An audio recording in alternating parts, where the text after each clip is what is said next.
அனைவருக்கும் வணக்கம். படித்தது பிடித்ததில் இன்றைக்கு நாங்க பார்க்க போற புத்தகம் இக்கிகை. இந்த புத்தகம் உங்களுக்கு ஏற்கனவே முதல்ல நான் அறிமுகப்படுத்தி இருக்கிறேன். அதுல இருந்து நான் சொல்ல போற ஸ்பெஷலான விஷயம் என்னன்னு சொல்லி சொன்னால் இக்கிகை டயட்டை பற்றி நான் சொல்ல போறேன்.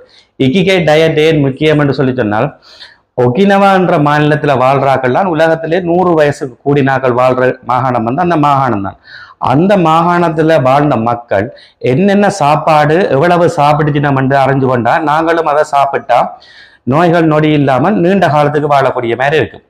அவையோட சாப்பாடு எப்படி இருந்ததுன்னா முதலாவது விஷயம் அவைகள் வயிறு ஃபுல்லா முட்டு மட்டும் சாப்பிடுறது இல்லை. அதாவது 80% ரூல்ன்னு சொல்லி அவையின் வயிறு அதாவது ஸ்டொமக் 80% நிரம்பைகளை அவைய சாப்பிட்றத நிப்பாட்டிடும். இந்த விஷயம் அவருக்கு எப்படி வந்ததுன்னா உங்களுக்கு தெரியும், ஜப்பானீஸ் பீப்புள் காமனா புத்திசத்தையும் கன்ஃபியூசியத்தையும் சேர்ந்தாக்கள் ரெண்டும் கொம்யூனிசத்தை சொல்லுது.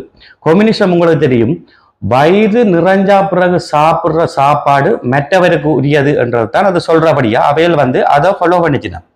இன்னொரு விஷயம், அவையில் என்ன செய்யணும் என்றால் சாப்பாடு சாப்பிடக்குள்ள நிறைய வகையான சாப்பாட்டை சாப்பிட்டுச்சுனா. உதாரணத்துக்கு சோறுன்னு சொல்லிச்சுன்னா ஒரு கொஞ்சமும் நிறைய குடுவைகளுக்குள்ள சின்ன சின்ன குவளைகளுக்குள்ள நிறைய வகையான மரக்கறிகளையும் பழங்களையும் வச்சு சாப்பிட்டுச்சுன்னா. இப்படி நிறைய வகையான பழங்களையும் மரக்கறிகளையும் அதாவது வேறு வேறு நிறங்களுடைய மரக்கறிகளையும் பழங்களையும் சாப்பிட்றத அவை ரெயின்போ ஈட்டிங்னு சொல்லிச்சுன்னா. அதாவது வானவிலில் உள்ள 7 கலர் மாதிரி 7 வகையான மரக்கறிகளையும் பழங்களையும் டெய்லி சாப்பிட்டு கொண்டு வந்தன. மற்ற முக்கியமான விஷயம் என்னன்னு சொன்னால் அவையில் சாப்பிட்ட சாப்பாடுகள் சூப்பர் ஃபுட்டா இருந்தது. சூப்பர் ஃபுட்னா என்னென்றால் அதாவது சாப்பாட்டுல கலோரி குறைவாகவும் விட்டமின்ஸ் மினரல்ஸ் ஆன்டி ஆக்சிடென்ட் போன்ற சத்துக்கள் போஷணைகள் கூடுதலாக இருந்த சாப்பாட்டை அவைகள் சாப்பிட்டுச்சிடும்.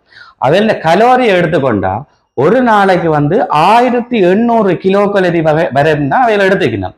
இந்த அளவு வெஸ்டர்னோடையும் எங்கட கலோரிகளோடையும் ஒப்படைகளை மிக குறைவாக தான் இருக்குது. அடுத்த விஷயம், அவையில் ஒவ்வொரு நாளும் சாப்பிடணும் உப்பின் அளவு ஒரு நபருக்கு ஒரு நாளைக்கு 7 கிராம் உப்பு தான் சாப்பிட்டுக்கணும். ஸ்வீட் ஐட்டத்தை அதாவது சுகரை எடுத்துக்கொண்டோம்னு சொன்னால் அவையில் வாழ்க்கையில ஸ்வீட் அண்ட் சாக்லேட் ஐட்டங்கள் அவையில் துண்டர பாவிக்கலைன்னு சொல்லலாம். அடுத்த விஷயம், அவையில் எப்படியான பானங்களை குடிச்சினோம் என்று சொல்லி சொன்னால் அவையில் டெய்லி சிக்குவாசா என்ற ஒரு ஃப்ரூட் ஜூஸ் குடிச்சிக்கணும். அது எக்ஸாக்ட்லி எங்களோட லெமனை ஒத்ததா இருக்கும். அது ஒரு லெமன் ஃபேமிலியை சேர்ந்த ஃப்ரூட் தான் அந்த பழம். அடுத்தது அவையில் கிரீன் டீ ஒவ்வொரு நாளும் எடுத்துக்கணும். அந்த கிரீன் டீயோட சேர்த்து ஜஸ்மின் ஃபிளேவரையும் சேர்த்து ஒவ்வொரு நாளும் எடுத்துக்கணும்.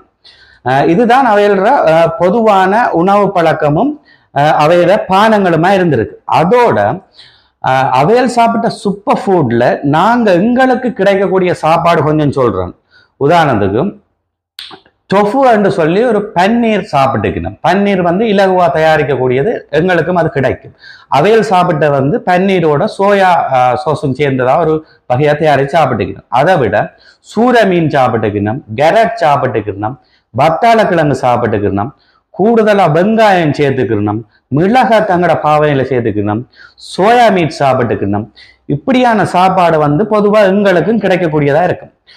கன்க்ளூஷனை நான் சொல்றதா இருந்தால் வயிறு நிறைய சாப்பிடக்கூடாது, நிறைய வகையான சாப்பாடு சாப்பிடணும். அதாவது ரெயின்போ ஈட்டிங், குறைஞ்ச கலோரி உள்ளதாகவும் கூடுதலான விட்டமின்ஸ் மினரல்ஸ் உள்ளதாகவும் ஸ்பெஷலி மரக்கறிகள் பழங்களை சாப்பிட்டோம்னு சொல்லி சொன்னால் நாங்களும் ஆரோக்கியம் வாழலாம். நன்றி.